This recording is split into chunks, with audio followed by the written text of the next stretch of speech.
In 2019, Dr. Aysha Khoury was recruited to become founding faculty at Kaiser Permanente Bernard J. Tyson School of Medicine. She developed case-based curricula, implementing flipped classroom and active learning pedagogies. She served as a small group facilitator and equity, inclusion, and diversity champion and workgroup member.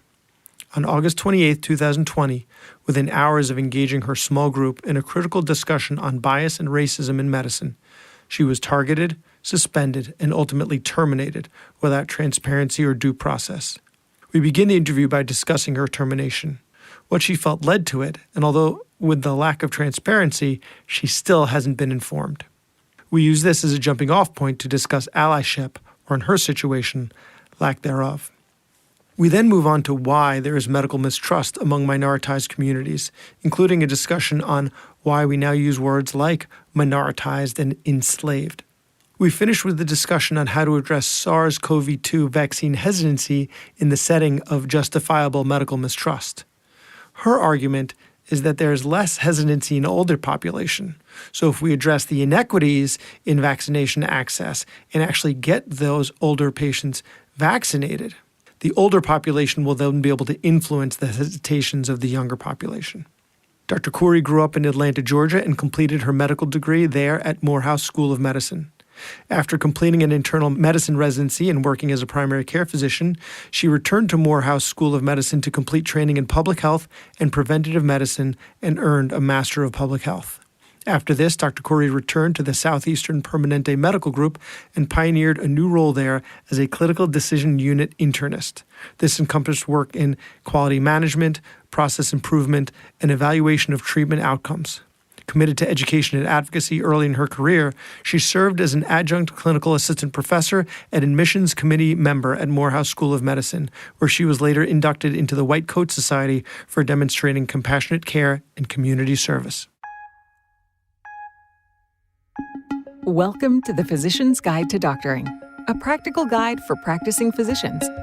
Dr. Bradley Block interviews experts in and out of medicine to find out everything we should have been learning while we were memorizing Krebs cycle. The ideas expressed on this podcast are those of the interviewer and interviewee and do not represent those of their respective employers. And now, here's Dr. Bradley Block. Before we get into the show, here's a quick message from Resolve, a physician contract review company. At Resolve, they believe that knowledge is power for physicians, and that power gives you control over your financial future. Resolve believes that by mining, analyzing, and synthesizing data, they can provide you with the information and insight that empowers you to diagnose the health of your career, fully understand your worth, and maximize your full potential. As a company founded by a doctor for doctors, Resolve's focus is on the well-being of those whose purpose in life is to care for the well-being of others. To have this incredible company review your employment contract, find them at drpodcastnetwork.com/resolve. The link is also in the show notes. Dr. Aysha Khoury, thanks so much for being on the podcast. Thank you so much for having me, Brad. I'm excited that we were connected and finally able to talk to each other. Yes. So we really can't start our conversation without first discussing the most recent events in your professional life. So some of my listeners may have read about it, but for those who haven't, can you tell us what happened? Sure. In 2019, I was recruited to be founding faculty at Kaiser Permanente Bernard J. Tyson School of Medicine. Part of its values are dedicated to equity, inclusion, and diversity. As such, that is woven into the curriculum. And on August 28th, 2020, during a moderated discussion about bias and racism in medicine, after that class, within 9 hours, I was suspended and ultimately fired as of a week or so ago. Wow. I'm sorry to hear that.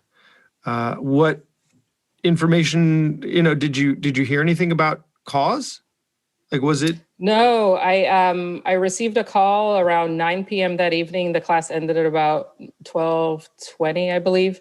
I received a call about 9 p.m. that evening and from the Senior Associate Dean of Community Affairs. And she just said that my teaching privileges had been revoked because of so that there could be an investigation into the class. I was kind of in a daze hearing that.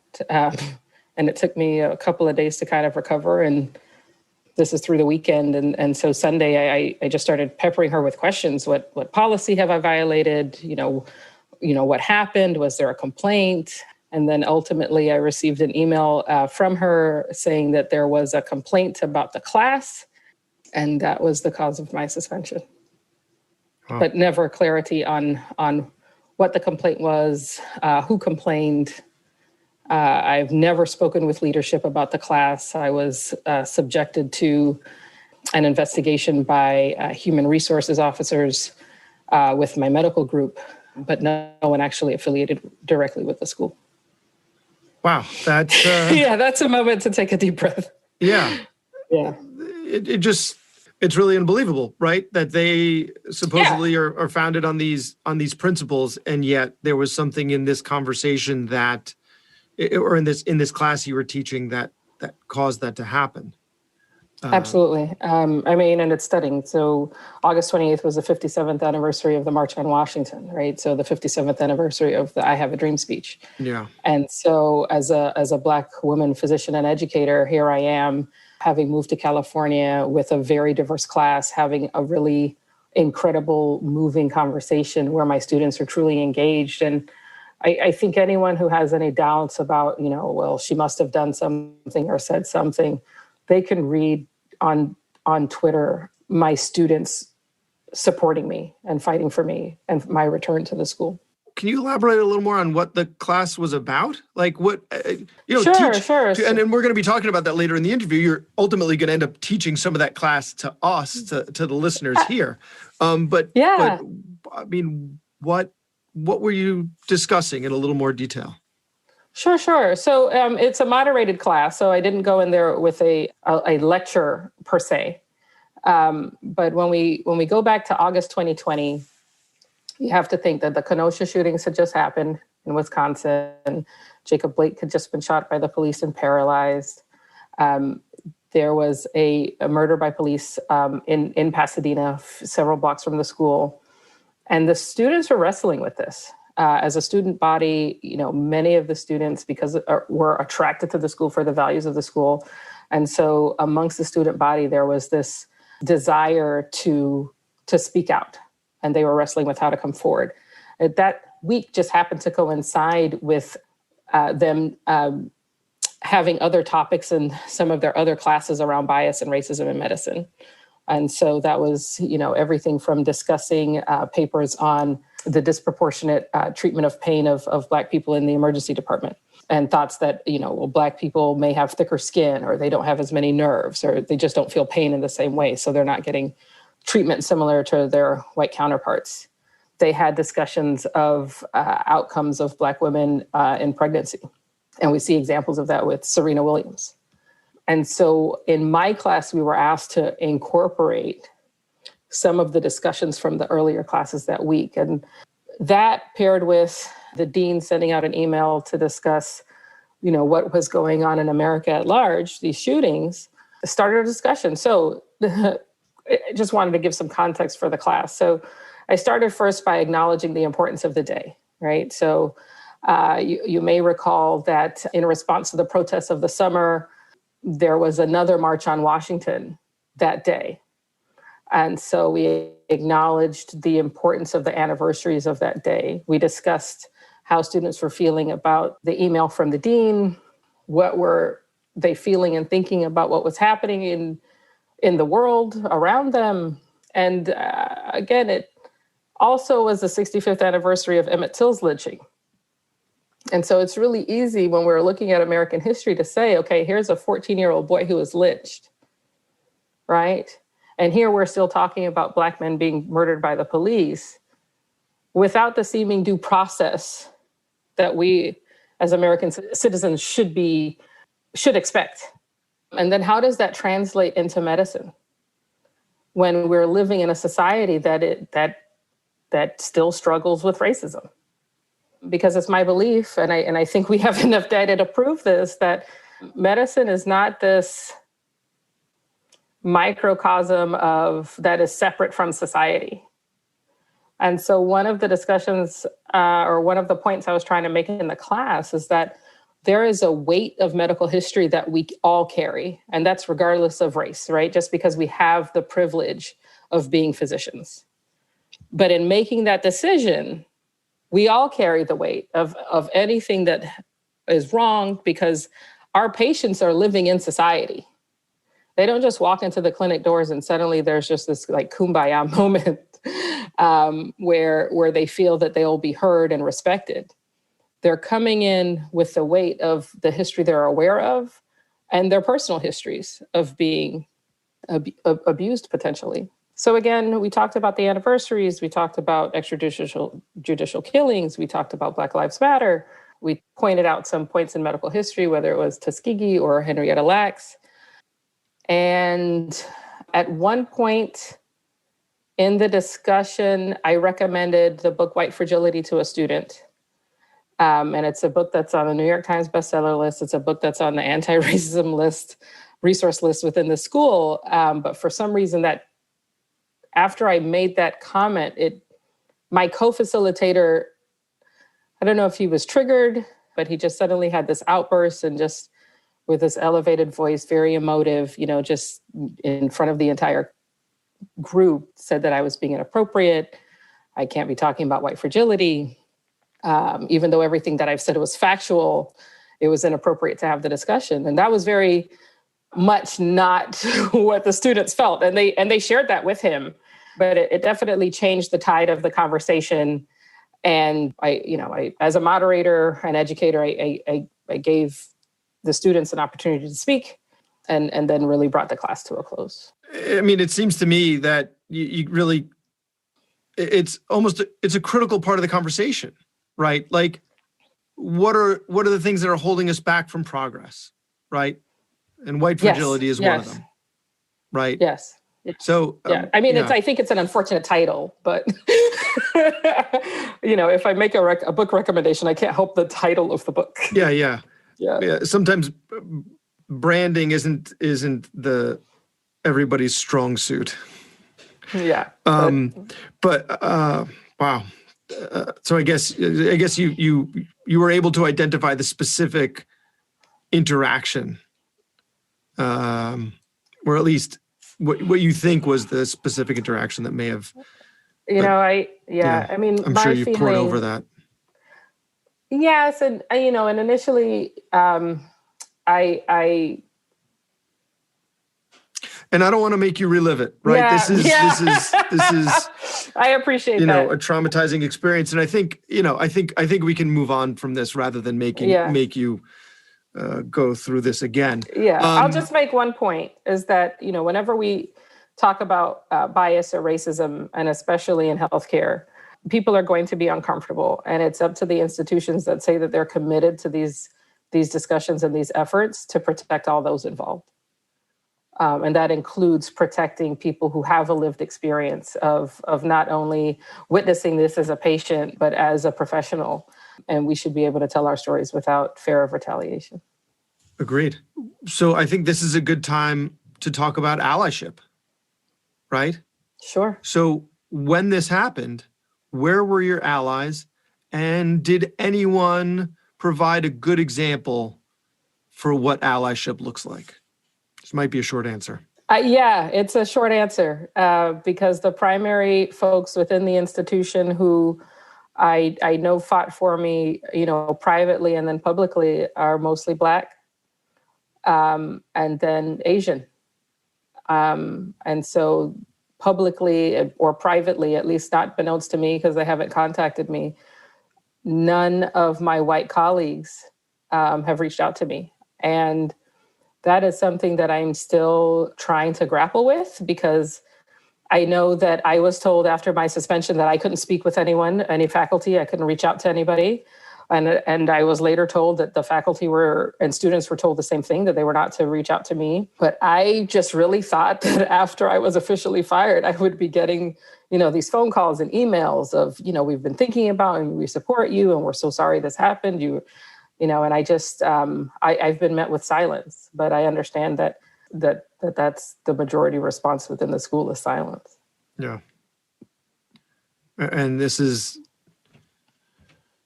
I think, something we all need to grapple with, right? Because it's the easy thing to do. Right.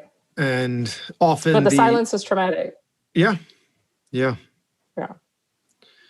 the silence allows misbehavior to occur. Yeah. Just from a faculty perspective, to be suspended with no due process should be concerning to any faculty member, regardless of other ins and outs. And so you think at the very least that people would speak up about that. Yeah.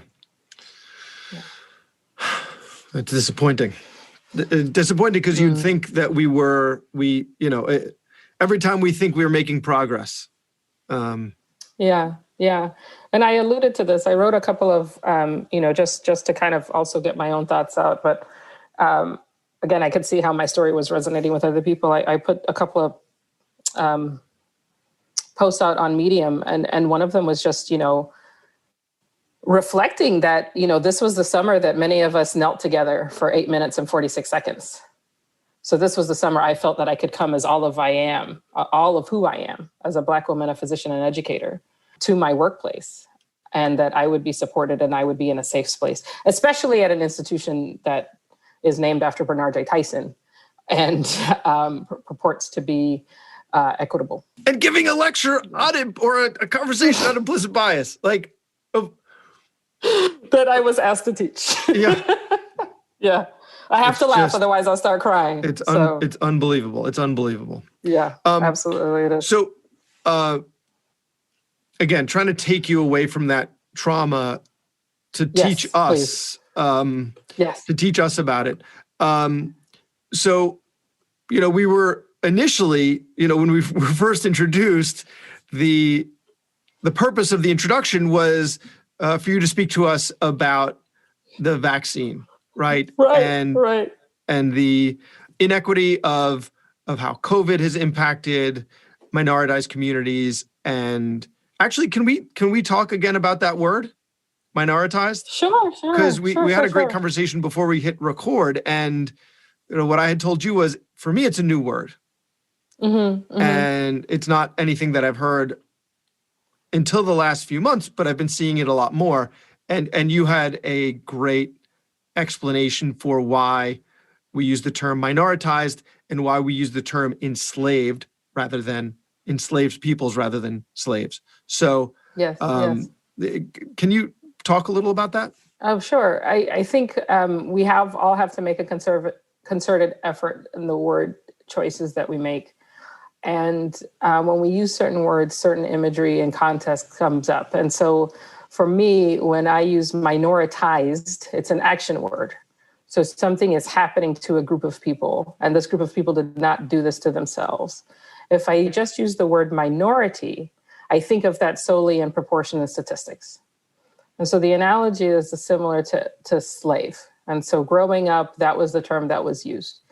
But slave for me does not bring up a person with a full range of human emotions that has dreams and desires for their life and is experiencing a trauma in the same way that enslaved does. And so I think it's really important that we pay attention to our word choices and recognize that there are active systems of oppression that are causing lives to be more difficult to the folks around us, to people in our communities.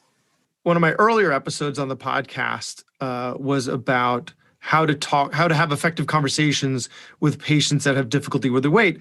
And what the author of the article had discussed that is that our words inform our thoughts, and our words inform our thoughts of others. So by using these terms, enslaved, and minoritized, it changes how we think about those people. So it's important to use those words, not only for that, but when we use those words, the listeners' thoughts are changed by our choice of words. So I really think it's a beautiful use of language and more influential than people might realize. Yeah, and for me, I think about just the incredible innovations that humanity has just made historically, right? And so when you think about folks who were enslaved, I mean, these are musicians and scientists and artists, right? These are people that had so much more potential than the work that they were forced to do. And the same way I think about minoritized, how could I be spending my time if I were not having discussions about my suspension? How could so many Black faculty be spending their time if they weren't pigeonholed into doing diversity, equity, and inclusion work, if other people took that on? And how could we all be working together to really push medicine forward beyond these conversations? Because in some ways, and maybe this is my naivete, I still think about medicine as this like honorable fraternity of very compassionate, empathic people. And I'm really having to deal with the fact that, no, we're all just people. Yeah. We're no better. As much as we like to think otherwise, we are no better than anyone else. We're no better than anyone else. And you know, I had a conversation with a friend of mine who's a police officer who, you know, had gotten defensive, let's say more of an online interaction with a acquaintance, I think would be a better way to put the actual interaction. And so, you know, we were, you know, the response was, well, I'm not racist. I treat everyone the same way. And I treat everyone just the same way. I would never, whatever. And so my response was, you know, it's interesting that you would say that. Let me talk about my profession. You know, there was just this paper, and I apologize for my ignorance because I won't be able to talk about the specifics of it, but, you know, that the ultimately Black newborns did better if their pediatricians were Black than if their pediatricians were white, right? Right. And so it, you know, we need to be able to take a hard look at ourselves as a profession and as individuals. And so, you know, when I turned that around and I was able to Google it and find cite it, you know, my profession has these flaws and we need to work past this. And I would imagine that other professions are the same way. So, you know, we can't just be pointing to police officers to show the flaws in their system when we have the same flaws in ours, and we need to figure out a way to work past them. We need to lead by example. Undoubtedly. And I think that, you know, that physicians have certain characteristics that we're hardworking. We are leaders. We have the capability to lead this charge. But we are also fairly avoidant of spotlight. And I think we don't always take advantage of all of our gifts so that we can really lead a lot of the social change that needs to happen. But I have faith that we have the characteristics and the qualities to. It's just how invested are you in making life better for all of the patients that you come across? Doing the work. Right. Doing the work. So the history of how the medical establishment has treated the Black community, right? Hopefully all our listeners know how egregiously the Black community and other minoritized communities have been treated by the medical establishment. So we don't need to reteach all of that, and hopefully there aren't any more pictures of statues or of J. Marion Sims up anymore. I really hope not. But that is an ancient history, right? No. Why is that not ancient history? Why is there still medical mistrust? Oh, I think that part is easy because there are still incidents, right? So we can take them back to times of slavery, right? But they're recent. When you have Dr. Susan Moore getting on Facebook Live because as an internist, she feels, I believe she was an internist, but as a physician, she feels that she's being mistreated. And her only recourse, she feels, is to go on social media. That's a very powerful statement because that's someone within the establishment, right? When people see my story and they say, well, oh my goodness, if that's how they treat a doctor, how will they treat me? So it's not that this is ancient history. And I think for many, and just going back to the Serena Williams example again, so this is someone who, I mean, her socioeconomic status is well above many of the Black folks who will be encountering the system, right? And she has to fight for the healthcare she needs so that she doesn't die of something that we all know the statistics about, right? That Black women are 3 to 4 times more likely to die after pregnancy than white women.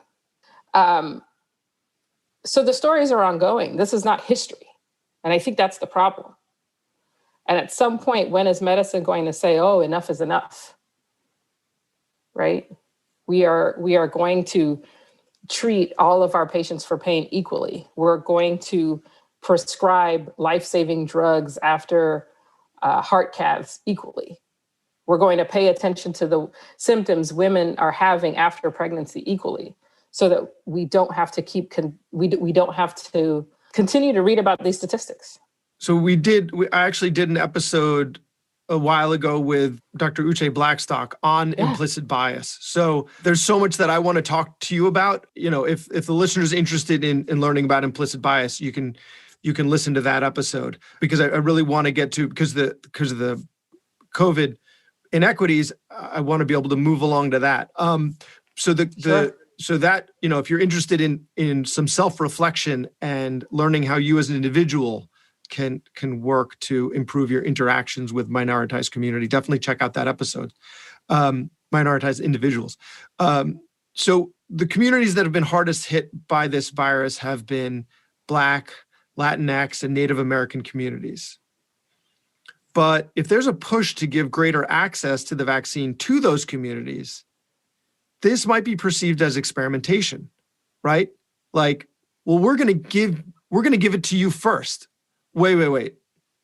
The system that's been treating me poorly for so long is going to give it to my community first.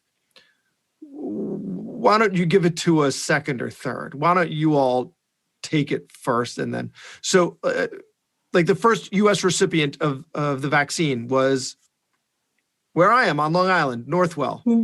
And she's a Black nurse. Right? So I'm sure this was by design. I'm sure it was intentional. So what are your thoughts on that? What are your thoughts on, the intention might be there, but it might end up backfiring? What were some flaws? What would have been a better way to go about it? So a couple of things. First thought. So the first people to truly actually get it were folks in healthcare. So I pushed back a little on this idea of Black people kind of being the first, especially since we're seeing now that there is vaccine rollout amongst people in the community, that this vaccine is by and large not going where it needs to go. And so if we are saying that, like you already pointed out, it's Black and brown people who are disproportionately dying of this vaccine, then we would have wanted a rollout that pushed the vaccine and the people who were going to be hardest hit. And I think already, as you alluded to, it's about trust. And so the messaging needed to come through folks who are trusted. And it can't come, I think, in kind of this big box, one size fits all messaging. I think on an individual level, I don't know that patients are thinking largely of the Tuskegees and the Henrietta Lacks situations, right? I think they're thinking of episodes much more close to home. And I also think we have to focus on the fact that, by and large, older Black people are very interested in getting the vaccine, right? So I know there are some studies out that say, it's 49%, only 49% of Black people are interested in getting the vaccine. But when you break that down by age, the majority of older people, who are the ones we need to get the vaccine, are actually interested. So let's get the vaccine where it needs to be. And the rollout with regard to that has been abysmal. Well, that's a matter of logistics. I don't know. Hopefully some of our listeners are in a position to be influencing that with regard to the rollout. Yeah, and I just want to make, because, I think that's about access, right? And so if you want certain communities to have this, you have to meet those communities where they are. Yeah. And it can't be that if we already know that there are access issues in traditional medical settings, so that's just not going to work for those communities, right? You just have to kind of change it up. Well, every state has been doing it differently. And I can tell you what's been going on in New York is you have to go online constantly in order to be able to identify a spot. And then you have to be able to get transportation to that spot. And that spot may be far away. Right. So right now you're favoring people who are, because it's for older people, so people who aren't working, Mm-hmm. because they have time to log on whenever. Mm-hmm. People who have easy access to transportation because they can Mm-hmm. go wherever. Mm-hmm. Mm-hmm. And so you're really favoring a very specific slice of the community that has Mm-hmm. some privilege that sets them apart, Mm-hmm. Mm-hmm. and And systemic racism tells us that those people are much more likely to be white. right. And I'll give my father as an example. So my father's in Georgia. He's in Atlanta. He's in his 70s, so automatically qualifies. But the locations, there are 3 locations where he could get this, none of which he was familiar with. And so the first time that he tried to go, my brother had to go meet him because my father did not feel like he could navigate the space where this was. And that's sad that as a physician, I know my father needs to get this. But 1, I'm far away, so I can't help him. And 2, this is not made easy. That's just an aside. I'm sure you can cut that out. But that's no. It's a great example, right? Like you said. So how do we meet? Because so most of my podcast series the series about vaccine hesitancy has been about vaccine hesitancy. Yeah. Right. And so, but this is an issue of hesitancy. This is an issue of people wanting to get it, but not knowing where to get it, not knowing how to get it, or knowing those things and just not being able to do it. So, what are some examples of meeting people where they are? Yeah, in case there is a listener that is involved in public health and can influence the system. Yeah. And so I think that's about, so the success stories that I see where I'm hearing stories of running out of vaccine just because so many people have gotten it is vaccine administration in churches, Black physicians organizing within communities for distribution. There is even talk of, should there be vaccination in barbershops? Again, it's about meeting people where they are. And I feel very strongly when we're talking about issues of trust in the Black community, once people start getting the vaccine, we will only continue to see increased vaccination. The more people that get the vaccine, the more people will get the vaccine. Exactly. Yeah. And so if we, instead of look at, vaccine hesitancy and we focus on, statistics are telling us that the Black folks, the older Black folks who need the vaccine are interested in getting the vaccine. Let's get the vaccine out to them. And when they have it, they will talk to their neighbors, their friends, their children, and encourage them to get it. Yeah. Get it to all the matriarchs and patriarchs who are then going to influence everyone else. Yeah. Yeah. Yeah. I did want to mention something though, because vaccine, it is still an issue. There are still going to be people that are going to be reluctant to get it. And one thing that was pointed out to me by Warren Sapp, of all people, he's a football player. Mm-hmm. I don't know much about football, so I don't remember. I probably followed when he was playing, but something that he said on Twitter was, when you're registering for the vaccine, you give your demographic information. And so some in minoritized communities might think that means that they're getting a different vaccine, right? That's what was on his Twitter feed. A whole bunch of people were saying, I am not going to check off Black because I know that if I do, I'm going to get something else, right? That goes back to that mistrust. It sounds like what you're saying is, Brad, don't have to sweat that stuff. The priority is vaccinate the older people, and then they'll bring, a lot more people with them. Yeah. So I don't even know if we need to address that issue. Do we? Do we need to? Well, at the end of the day, folks with celebrity have their opinions and they have these automatic platforms. And so it's up to us in healthcare to kind of fight against some of that. For me, checking off Black is holding vaccine distribution accountable to ensuring that the folks who are the most vulnerable are getting this. And if we do not have this data, we cannot hold these places accountable. And again, I think it goes back to trust. I think, again, it's hesitancy. It's a slow yes, but let's get the vaccine to the folks who want to get the vaccine, and everything else I feel very confident will kind of fall in place. So my next questions are kind of related. So I'm going to link them together. Sure. There was that article in the New England Journal of Medicine Beyond Tuskegee, Vaccine Distrust and Everyday Racism, Dr. Fatima Cody Stanford and Simar Singh Bajaj, and what they had discussed in their article with different interventions, like you had said, right? Go to where the communities are, to the trusted individuals, to the churches, to the barbershops. And so all of the interventions that they centered on were messaging from a Black person, a Black doctor, a Black scientist, in a Black barbershop. So if we want to be allies, right? You had said earlier, what could I be doing if I wasn't spending all my time on an equity committee, right? So how can non-minoritized physicians be good allies and help share the load? And the second part of the question is, but that's more for messaging in general, more on a one-to-one basis, right?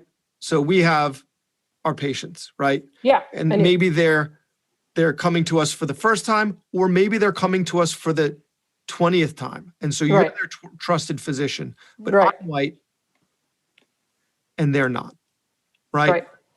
So how do I go about discussing the vaccine with someone where the system has really betrayed their trust over and over again? Sure. And I think that especially if it's the first conversation, your first interaction with the patient, you maybe just start the conversation, right? But you don't necessarily, hold or berate them. I would argue that should really never take place, even in the 10th interaction. But you can make more firm recommendations. Yeah. We know how we are in healthcare, and I know that there are still people who feel that that's the way to go because there's the paternalistic approach. Yes, right. Yes. We still have very paternalistic attitudes in healthcare. There's a phrase that I really love, and it's people don't care how much you know until they know how much you care. And so I think one misstep is that you have not necessarily shown your allyship or proved your allyship in the community, and then you want to start having this conversation, right? And it can have this kind of white savior mythos around it, right? And so one, especially if you're in a community where you have kind of made a name and face for yourself of being someone of the community and caring about issues, this is going to be a much easier conversation. But when you are one-on-one with that patient, it's to really hold them through the decision-making. And I guarantee that for many of the people you interact with, there is going to be a few stories of medical mistrust, well-earned, that they have not yet worked through. And so being willing to have the conversation one-on-one, as vulnerable as you as a practitioner, as a physician can make yourself, will actually help you go a long way to getting your patients to change your mind with regard to that. It may not take one conversation or one interaction, but if you start that conversation, if that patient knows you to be someone who's willing to have difficult conversations and willing to listen, especially when it comes to matters that are difficult like race, right? Like gender inequity, you'll go much farther in the long run. And I would really urge people to start having those conversations, because this is not going to be the only public health issue we're going to be talking about, right? So right now it's COVID. In 5 years, it could be something else. But are you laying the groundwork that really says that you've cut your teeth as an ally for you to be able to have these conversations? Does that apply on the individual level or on the community level? Because I could see how it would apply on the community level, right? Like you can't be an influencer without earning the trust. But like if I have a patient that comes to me for, I'm an ENT, sinus infections, right? They get recurrent sinus infections, they see me. Like when in that interaction aside from me just earning their trust by treating them well, right? I mean, do I discuss race during those visits, right? Like, because it's not something that's germane to their treatment of the thing that I'm seeing them for. I think being willing to have the conversation wherever it takes you is what's important.